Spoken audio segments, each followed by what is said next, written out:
Selamat hari Minggu Selamat hari adik-adik. Minggu. Gimana nih kabarnya hari ini?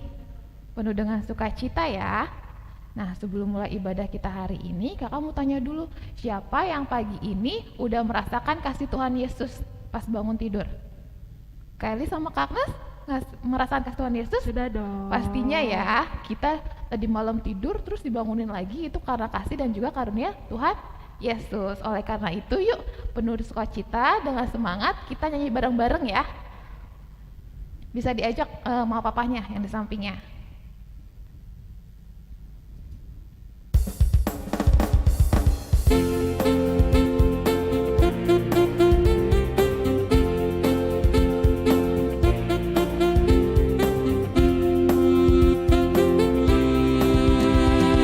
Kasih Yesus indah-indah, oh indah. Kasih Yesus indah-indah, oh indah. Kasih Yesus indah-indah, oh indah. Kasih Yesus indah-indah, oh indah. Lebih indah dari pelangi, lebih indah dari bintang di langit, lebih indah dari bunga di taman, oh Yesusku. Lebih indah dari pelangi, lebih indah dari bintang di langit, lebih indah dari bunga di taman, oh Yesusku.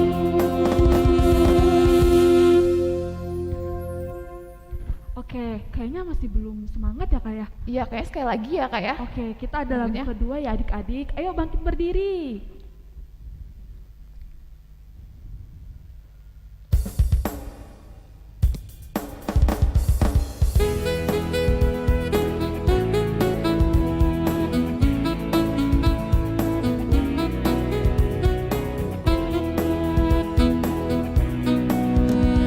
Ku buka Alkitab, lalu ku baca. Strek, strek, strek, strek, strek, strek. Ku buka Alkitab, lalu ku baca. Strek, strek, strek, strek, strek, strek. Firman Tuhan ada di hatiku, ada di langkahku, ada di hidupku, dan terus bertumbuh sinari jiwaku. Berbuah, berbuah, berbuah, berbuah, berbuah, berbuah, berbuah, berbuah. Oh, oh, oh. Sekali lagi ya adik-adik. Buka Alkitab, lalu ku baca. Srek, srek, srek, srek, srek, srek. Ku buka Alkitab, lalu ku baca. Srek, srek, srek, srek, srek, srek. Firman Tuhan ada di hatiku, ada di langkahku, ada di hidupku, dan terus bertumbuh sinari jiwaku. Berbuah, berbuah, berbuah, berbuah, berbuah, berbuah, berbuah, berbuah. Oh, oh, oh. Oke, kayaknya adik-adik di rumah udah semangat ya kak. Iya, Alkitabnya juga udah disiapin tuh ya kak ya. Iya, betul. Nah adik-adik, Alkitabnya siapkan dan hatinya juga ya. Selamat beribadah adik-adik. Selamat beribadah.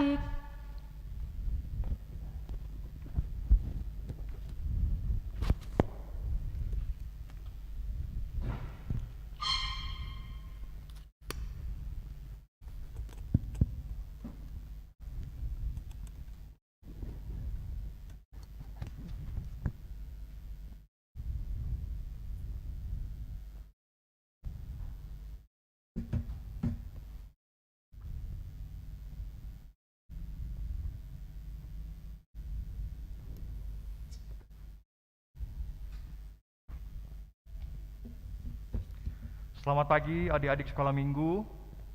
Pagi ini kita akan mengikuti ibadah sekolah minggu online. Mari kita siapkan hati dan pikiran.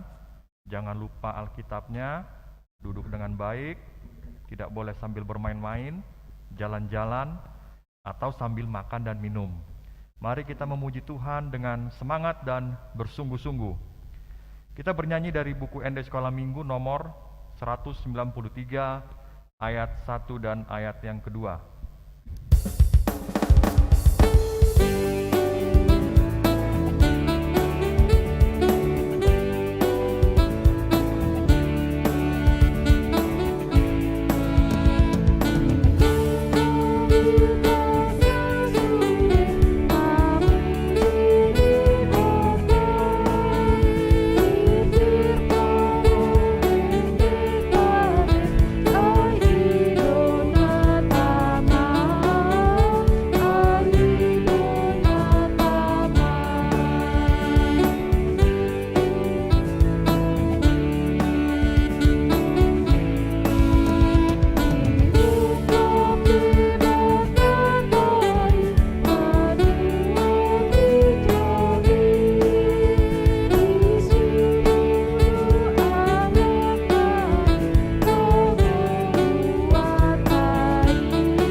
Adik-adik, mari bangkit berdiri.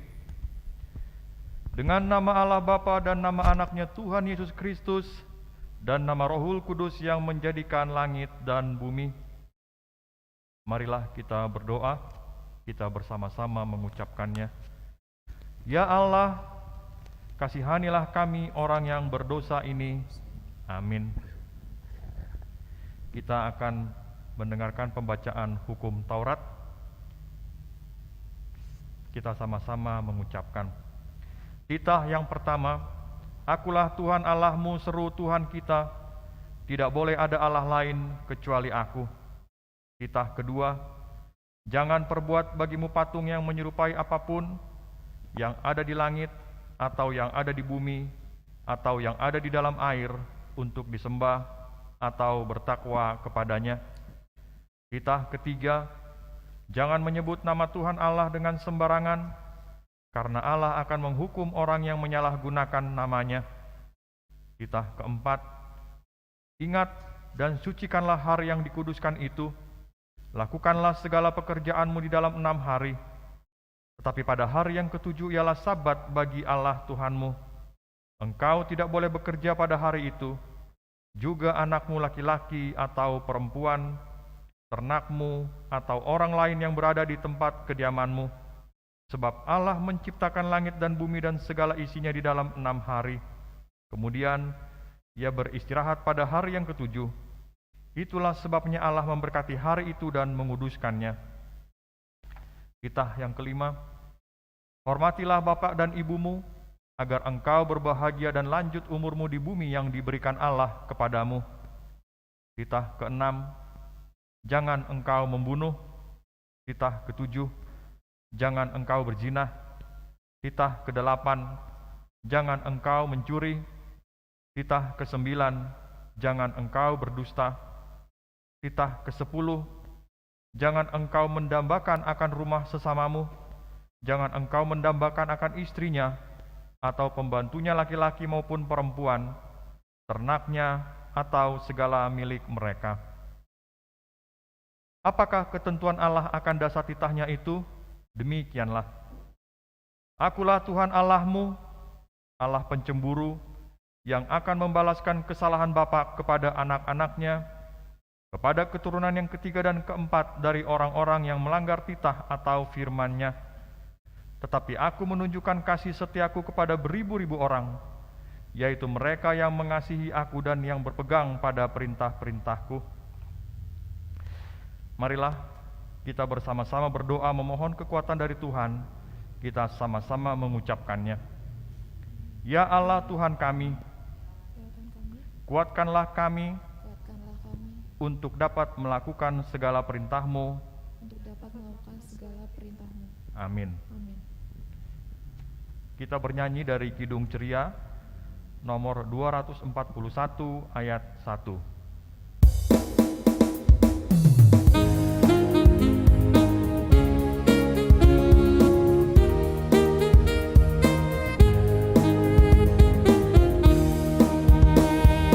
Yesus memanggil beribadah.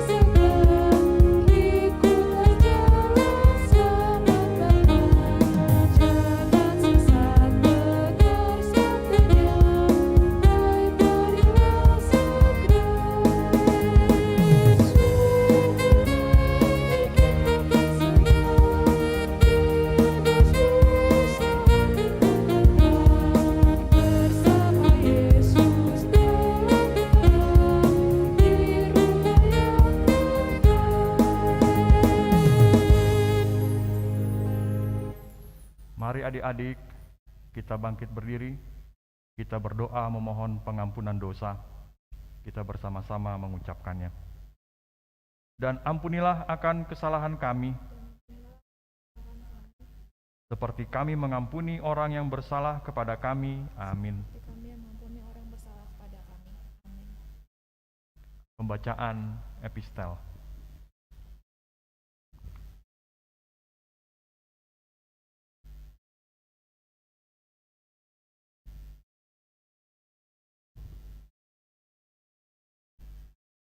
Pada hari ini diambil dari kitab Yeskiel 34 ayat 23. Yeskiel 34 ayat 23. Aku akan mengangkat satu orang gembala atas mereka yang akan menggembalakannya, yaitu Daud hambaku. Dia akan mengembalakan mereka dan menjadi gembalanya. Berbahagialah orang yang mendengar akan firman Tuhan, serta menyimpannya semua di dalam hatinya. Amin. Mari adik-adik, kita bangkit berdiri. Kita bersama-sama mengaku iman kepercayaan kita. Sebagaimana teman-teman seiman di seluruh dunia, kita bersama-sama mengucapkannya. Aku percaya kepada Allah Bapa, yang Maha Kuasa, yang menciptakan semesta langit dan bumi. Aku percaya kepada Yesus Kristus, Anak Allah yang tunggal Tuhan kita, yang dikandung daripada Roh Kudus, lahir dari gadis perawan Maria, yang menderita di bawah pemerintahan Pontius Pilatus, disalibkan, mati dan dikuburkan, turun dalam kerajaan maut. Pada hari yang ketiga, bangkit pula dari antara orang mati, naik ke surga, duduk di sebelah kanan Allah Bapa yang Maha Kuasa, dan akan turun dari sorga untuk menghakimi orang yang hidup dan yang mati. Aku percaya kepada Roh Kudus, satu gereja Kristen yang kudus, pengampunan dosa, kebangkitan daging, dan kehidupan yang kekal. Amin. Bernyanyi dari buku ND Sekolah Minggu nomor 161 ayat 1.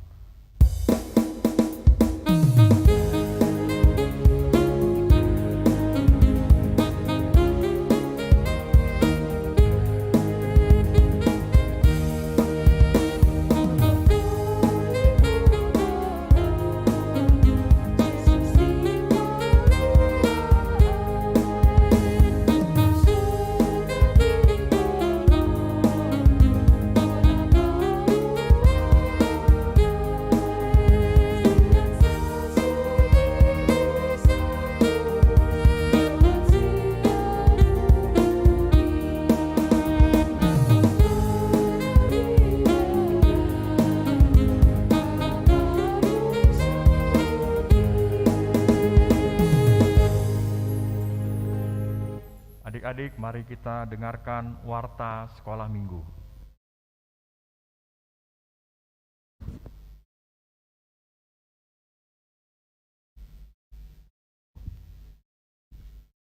Salam, selamat hari Minggu adik-adik.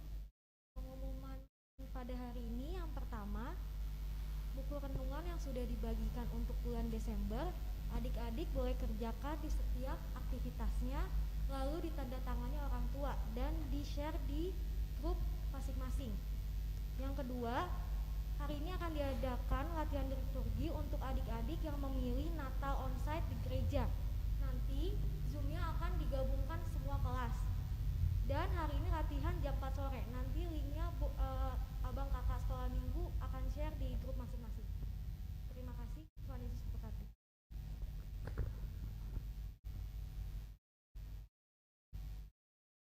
Bernyanyi dari Kidung Ceria nomor 256, ayatnya yang pertama sambil mengumpulkan persembahan.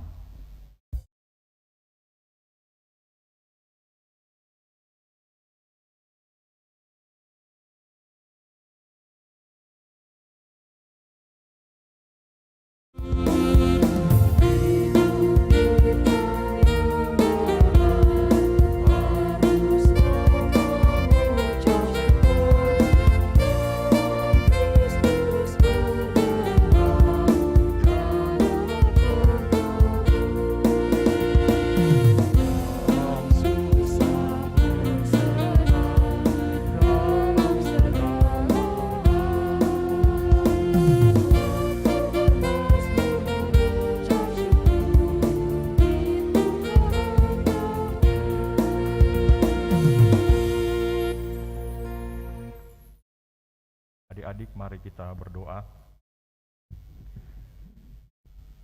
Bapa kami yang di surga, pada pagi hari ini, kami anak-anak sekolah minggu mengucap syukur atas seluruh berkat dan penyertaan yang telah Engkau berikan kepada kami, sehingga kami di pagi hari ini dapat beribadah di rumah kami masing-masing dengan penuh sukacita. Saatnya Tuhan, kami akan mendengarkan firman-Mu. Biarlah firman Tuhan yang disampaikan oleh hamba-Mu ini dapat bekerja sesuai kehendak Tuhan. Kami mohon pertolongan Tuhan, supaya kami semua menjadi pendengar yang baik dan dapat memahami firman yang disampaikan. Terima kasih Tuhan, kami sambut firman-Mu hanya di dalam nama Tuhan Yesus. Amin. Shalom, selamat pagi anak-anak sekolah minggu. Bagaimana kabar pagi hari ini? Selalu sukacita ya. Mari kita buka Alkitabnya, firman Tuhan untuk kita hari ini di Minggu Advent kedua dari Markus 1 ayat 1 sampai dengan ayat yang kelima. Saya akan membacakan untuk kita semua. Inilah permulaan Injil tentang Yesus Kristus, Anak Allah. Seperti ada tertulis dalam kitab Nabi Yesaya, "Lihatlah, Aku menyuruh utusanku mendahului engkau, ia akan mempersiapkan jalan bagimu." Ada suara orang yang berseru-seru di padang gurun, "Persiapkanlah jalan untuk Tuhan, luruskanlah jalan baginya." Demikianlah Yohanes Pembaptis tampil di padang gurun dan menyerukan, "Bertobatlah dan berilah dirimu dibaptis, dan Allah akan mengampuni dosamu." Lalu datanglah kepadanya orang-orang dari seluruh daerah Judea dan semua penduduk Yerusalem, dan sambil mengaku dosanya, mereka dibaptis di Sungai Yordan. Demikian pembacaan firman Tuhan. Adik-adik, siapakah Yohanes Pembaptis? Sehingga di dalam Lukas 7 ayat 28, Tuhan Yesus memujinya sebagai seorang yang lebih besar di antara semua orang yang dilahirkan perempuan. Luar biasa ya adik-adik, bahkan Tuhan Yesus pun memuji bahwa Yohanes adalah lebih besar di antara semua orang yang dilahirkan oleh perempuan. Ada 7 fakta penting tentang Yohanes Pembaptis di Alkitab Perjanjian Baru. Yang pertama, Yohanes Pembaptis lahir karena doa orang tuanya. Ibu Yohanes Pembaptis adalah Elisabet, saudara sepupu Maria, yaitu ibu Yesus. Ayahnya bernama Zakaria. Zakaria adalah seorang imam Yahudi yang bertugas di Bait Allah. Ia dan istrinya Elisabet sudah tua dan tidak mempunyai anak. Sebab Elisabet adalah seorang yang mandul, namun Zakaria dan istrinya adalah orang benar di hadapan Tuhan. Suatu ketika, Zakaria bertugas di bait suci untuk membakar ukupan. Lukas 1 ayat 11. Adik-adik, apa sih ukupan? Ya, ukupan adalah getah harum atau bahan lain yang menghasilkan bau yang wangi bila dibakar dan digunakan khususnya dalam upacara keagamaan Yahudi. Ketika itu, tiba-tiba seorang malaikat menampakkan diri kepada Zakaria dan berkata bahwa doanya sudah dikabulkan Tuhan. Istrinya, yaitu Elisabet, akan mengandung dan akan melahirkan seorang anak laki-laki dan harus diberi nama Yohanes. Lukas 1 ayat 13. Dialah Yohanes Pembaptis.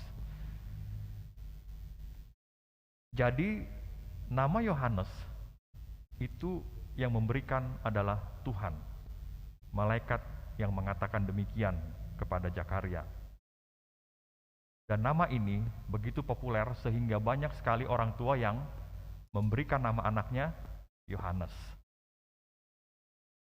Rupanya Zakaria sudah lama berdoa meminta kelahiran seorang anak dalam keluarganya. Itulah sebabnya malaikat berkata, doanya sudah dikabulkan. Fakta yang kedua, Yohanes Pembaptis masih kerabat atau masih ada hubungan persaudaraan dengan Yesus secara ukuran manusia. Hal ini kita tahu dari kisah Maria, ibu Yesus, dan Elisabet, ibu Yohanes Pembaptis. Ketika Gabriel, yaitu malaikat Gabriel, mengunjungi Maria dan memberitahu Maria bahwa ia akan mengandung juru selamat, Gabriel berkata bahwa Elisabet, saudara Maria, juga sedang mengandung 6 bulan. Bisa kita baca nanti di Lukas 1 ayat 35 sampai dengan ayat 36.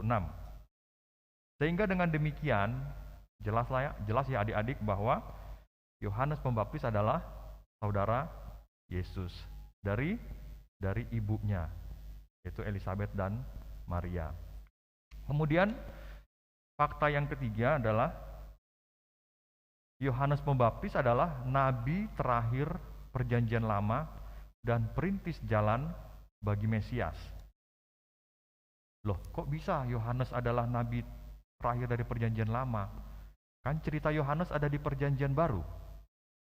Ya, jadi ini yang mengatakan adalah Tuhan Yesus yang membatasi masa Perjanjian Lama hingga Yohanes Pembaptis. Itu bisa kita baca nanti di Lukas 16 ayat 16. Yohanes Pembaptis adalah seorang perintis jalan bagi kedatangan Mesias, yakni Tuhan Yesus. Yohanes berkhotbah di antara orang-orang Israel sambil menyerukan agar mereka bertobat dan memberi diri dibaptis sebagai persiapan untuk menyambut kedatangan Sang Mesias. Tuhan Yesus sendiri memberi dirinya dibaptis oleh Yohanes Pembaptis. Fakta keempat, Yohanes Pembaptis adalah seorang yang rendah hati. Yohanes Pembaptis sangat dihormati pada zamannya. Walaupun demikian, Yohanes Pembaptis adalah seorang yang rendah hati. Dengan tegas Yohanes berkata bahwa ia bukanlah Mesias, tetapi hanya pembuka jalan bagi Mesias. Dengan merendah Yohanes berkata, mungkin adik-adik ingat ya, bahwa untuk membuka tali kasut itu adalah alas kaki atau sepatu, dari Tuhan Yesus, ia sendiri tidak layak. Di Markus 1 ayat 7. Yohanes juga berkata bahwa Yesus akan semakin besar dan ia, yaitu Yohanes, akan semakin kecil. Di Yohanes 3 ayat 27 sampai dengan ayat ke-31. Tadi sudah 4 fakta ya. Sekarang fakta yang kelima, Yohanes Pembaptis berkhotbah dengan tegas dan tidak ada kompromi. Yohanes Pembaptis menegaskan kepada orang Israel, yaitu umat pilihan Tuhan, bahwa jika mereka tidak bertobat, maka mereka tidak akan luput dari hukuman Tuhan. Adik-adik, apa sih artinya bertobat? Bagi kita yang sudah sering datang ke gereja, kita pasti sudah berkali-kali mendengar kata bertobat.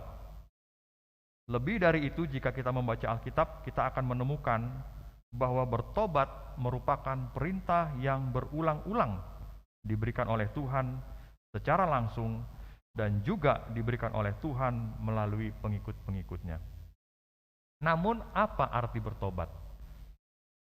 Bertobat adalah memiliki perubahan dalam pikiran, dalam hal keinginan, tujuan, dan perilaku di dalam hidup.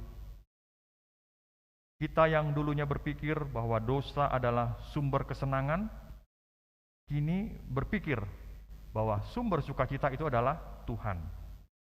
Kita yang dulunya senang hidup di dalam dosa, sekarang berpikir untuk meninggalkan dosa. Kita yang dulunya memiliki tujuan yang egois, kini ya memiliki tujuan yang sesuai dengan kehendak Tuhan. Kita yang dulunya melakukan dosa, kini berhenti melakukan dosa dan mulai melakukan kehendak Tuhan. Jadi itu artinya bertobat ya adik-adik. Dari kebiasaan kita yang buruk, kita tinggalkan, kita melakukan kebiasaan-kebiasaan yang baik, kebiasaan-kebiasaan yang menyenangkan hati Tuhan. Kemudian fakta yang keenam, Yohanes Pembaptis dipuji oleh Tuhan Yesus sebagai tokoh besar dan lebih dari seorang nabi. Di dalam Matius 11 ayat 2 sampai dengan ayat yang 19 dikisahkan bahwa setelah murid-murid Yohanes Pembaptis pergi, mulailah Yesus berbicara kepada orang banyak itu tentang Yohanes. Ini perkataan Tuhan Yesus. Untuk apakah kamu pergi ke padang gurun, melihat buluh yang digoyangkan angin kian kemari? Atau untuk apakah kamu pergi melihat orang yang berpakaian halus? Orang yang berpakaian halus itu tempatnya di istana raja. Jadi untuk apa kamu pergi? Melihat nabi? Benar. Dan aku berkata kepadamu, aku di sini adalah Tuhan Yesus, bahkan lebih daripada nabi. Jadi Tuhan Yesus memuji Yohanes lebih dari seorang nabi. Karena tentang dia ada tertulis, lihatlah, aku menyuruh utusanku mendahului engkau. Ia akan mempersiapkan jalanmu di hadapanmu. Di Matius 11 ayat 11, aku berkata kepadamu, sesungguhnya di antara mereka yang dilahirkan oleh perempuan, tidak pernah tampil seorang yang lebih besar daripada Yohanes Pembaptis. Namun, yang terkecil dalam kerajaan sorga lebih besar daripadanya. Tuhan Yesus mengatakan bahwa di bumi ini tidak pernah ada seorang yang lebih besar daripada Yohanes Pembaptis. Tapi walaupun demikian, yang terkecil di dalam kerajaan sorga tidak lebih besar daripada Yohanes Pembaptis. Pujian Tuhan Yesus ini menunjukkan kebesaran Yohanes Pembaptis dan pentingnya pelayanannya dalam mempersiapkan jalan bagi Sang Mesias. Kemudian fakta yang ketujuh, Yohanes Pembaptis mati martir di tangan istri Raja Herodes Antipas. Siapa itu Herodes Antipas? Herodes Antipas adalah raja wilayah Galilea dan Perea, anak dari Raja Herodes Agung. Mengapa Yohanes Pembaptis mati dibunuh di tangan istri Raja Herodes? Yohanes Pembaptis dengan tegas menegur Raja Herodes Antipas yang mengambil Herodias menjadi istrinya. Jadi namanya istri dari Raja Herodes adalah Herodias. Nah, Herodias ini itu adalah istrinya Filipus, yaitu saudaranya dari Raja Herodes sendiri.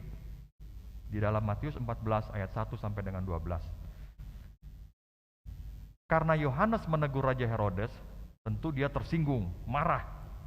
Akhirnya Yohanes Pembaptis diperintahkan untuk dipenjara. Tetapi yang paling tersinggung itu adalah istrinya Raja Herodes, yaitu Herodias.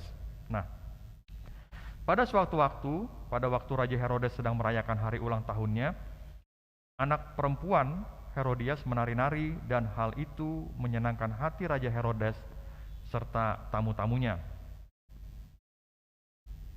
Herodes menawarkan hadiah kepada anak perempuan dari Herodias, apa saja yang diinginkannya, maka Herodes berjanji akan mengabulkannya. Maka setelah dihasut oleh ibunya, anak perempuan itu berkata, jadi ketika Raja Herodes menawarkan hadiah kepada anak perempuannya Herodias, anak Herodias minta, berikanlah aku kepala Yohanes Pembaptis dalam sebuah talam. Talam itu semacam baki ya. Karena Herodes sudah janji, maka Raja Herodes memerintahkan prajuritnya untuk memenggal kepala Yohanes Pembaptis. Yohanes Pembaptis adalah seorang martir yang berani menyatakan kebenaran Tuhan sekalipun nyawa taruhannya.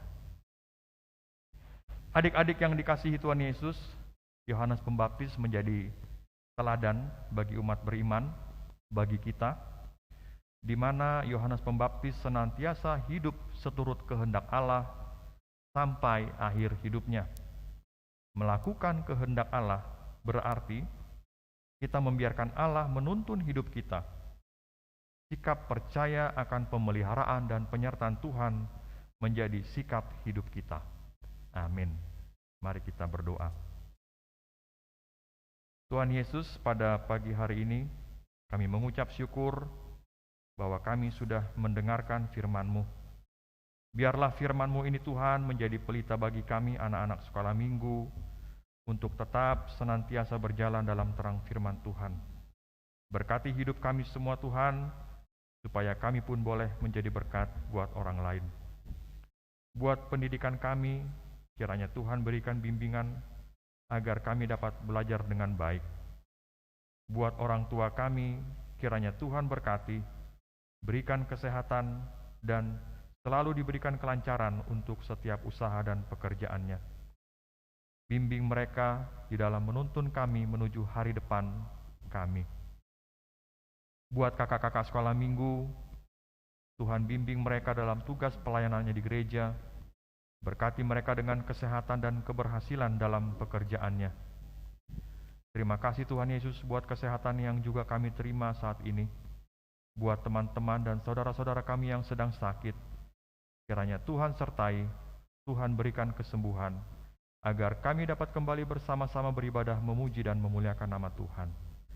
Terima kasih Tuhan Yesus, demikianlah permohonan dan ucapan syukur kami. Biarlah semua terjadi sesuai dengan kehendak Tuhan. Dalam nama Tuhan Yesus kami berdoa, amin. Kita bernyanyi dari Kidung Ceria nomor 266 ayat 1 dan ayat 2.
Adik-adik, mari kita bangkit berdiri.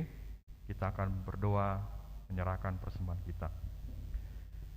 Bapa kami, Tuhan Allah yang Maha Kuasa yang bertahta di surga, kami mengucap syukur dan terima kasih kami kepadamu ya Tuhan, di mana Tuhan memperkenankan anak-anak di dalam kerajaan-Mu. Di sini kami menyampaikan persembahan kami, kiranya Tuhan menerimanya untuk kemuliaan nama-Mu. Amin.